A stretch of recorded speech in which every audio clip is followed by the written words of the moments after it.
you got the part, at that point, you just felt something about Lucy. You just felt it. Like, I knew this it. was it. I knew her the minute I read the description. Did you know, like Leonard Katzman and like, Barbara Bel Geddes and Jim Davis, like and Larry Hagman, like it had names attached to it. Like, did you know when you were auditioning, like, was there a buzz around Dallas? I mean, you loved the part and you wanted a job, but like, was there this buzz, like this show could be something big, or no, you just were like, this is a great part? And No, it was a 6-part miniseries. And I remember our first meeting. The only one I was really familiar with was Larry Hagman. And I remember him obviously from I Dream of Jeannie, and I used to write letters to him saying, did you ever know this lady, Catherine? You could be my father. I don't know. Maybe would you like me to be my father? I don't know. I always wanted, he was so handsome and funny and charming on I Dream of Jeannie. And he never answered. But and then getting to know Barbara Bel Geddes, of course, one of the greatest actresses of all time. And she was the original Maggie on Cat on a Hot Tin Roof on stage. And she was amazing. And one time when we were filming the miniseries, we were on this really dumpy motel, and it was a motel, not a hotel. And I was sitting in her room, and it was really the dregs of the dregs that they put us up in.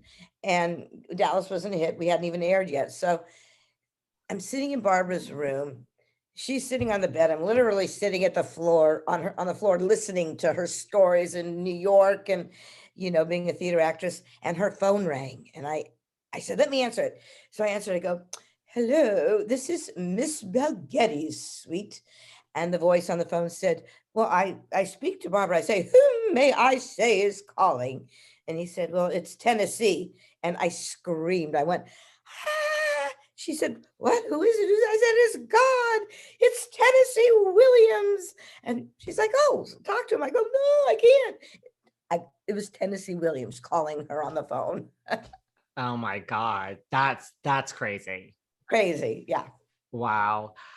That is crazy. Well, I mean, do you remember, because like, right, it was supposed to be like a 6-part miniseries, and then it got picked up and it went like, what was your first memory of like, wait a second, like this is a big thing, like it was an unknown show at the time. Like, would you have that memory of like when you realized like, wait, people recognize me, like this is a big show?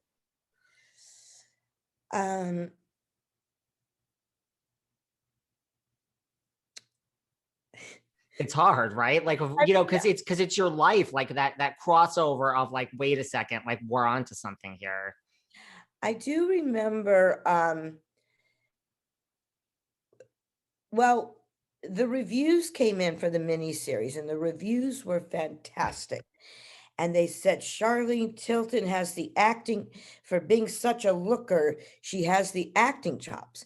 I was so young, I had to say to my friend, what's a looker? What does that mean? And they said, that means you're gorgeous. And I went, oh, okay. I didn't even know what that meant.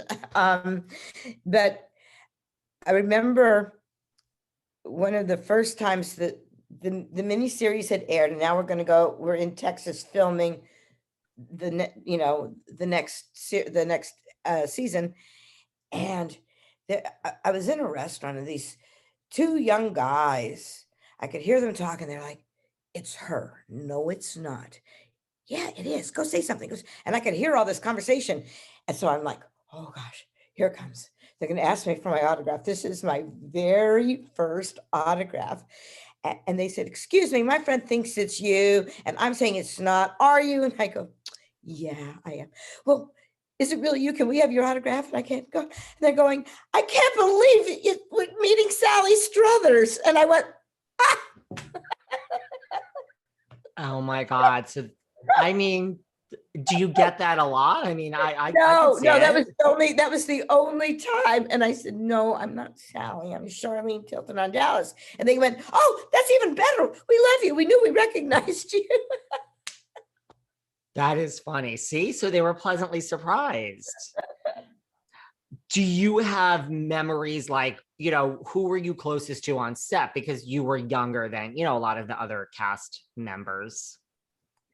You know, we really did become a great family, and because our beginnings were very humble, like I said, there were not, Larry Hagman is the one that brought us all together. He really did. He's the one that made sure we got to know each other. Um, he would have get-togethers. He had this big converted bread truck that he had brought, and we would all like go places in that, and we would hang out. And eh, Jim Davis, who played my grandfather, Jock Ewing, he really took me under his wing. Um, and I didn't know it. And I was really close to him. And he said I reminded him of his daughter. And his daughter had passed away in a car accident at the age of 17. Her name was Tara. And uh, because there was a real bond between Jim and his wife and myself, because I was 17. And so I spent a lot of time with them at their house and spent the night, and I spent a lot of time. And Larry Hagman was, a great father figure to me as well. He was. What about all of us? Because you heard so many stories in the beginning that like Larry and Patrick and Linda were so close, and you kind of heard all these stories. Like Victoria Principal was like the outcast, and she just didn't get along with them. Like, did you see that? There was always this tabloid fodder about Victoria and them. No, no, and to this day, I mean, I'm clueless, I guess. And if if there was any friction or whatever, I wasn't brought into it and I wasn't a part of it. And I don't know that there was, and I don't believe there was. I've heard those rumors and I've asked and haven't really gotten any answers. So, I don't think so. I got along fine with Victoria. I really did. So that's all uh, I don't think it's as bad as the rumors, to be very honest with you. Isn't that usually the case? What was she like to work with, Victoria Principal? The times I worked with her, she she was great. One time, it was my close up, and she's and I said, I want cheekbones like yours. She goes, oh, here, I'll help you.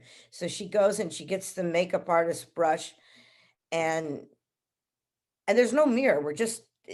I'm sitting in my chair on the set, so we're not doing it in front of a mirror.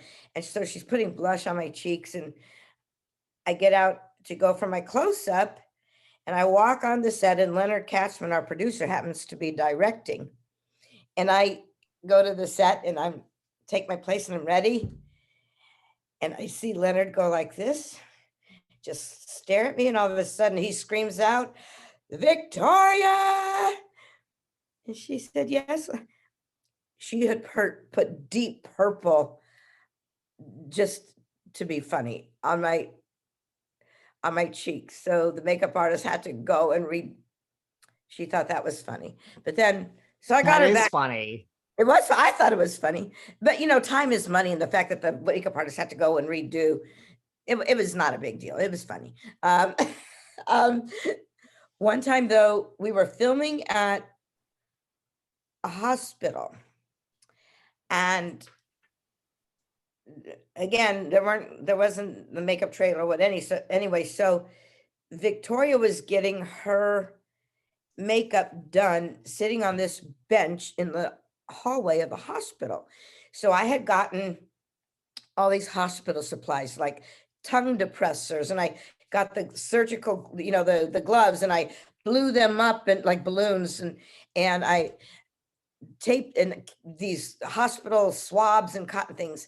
And she had no idea, but very carefully, I taped them all over her back. So she had these big blown up hand balloons, tongue depressors, and cotton swabs. I taped them all over her back.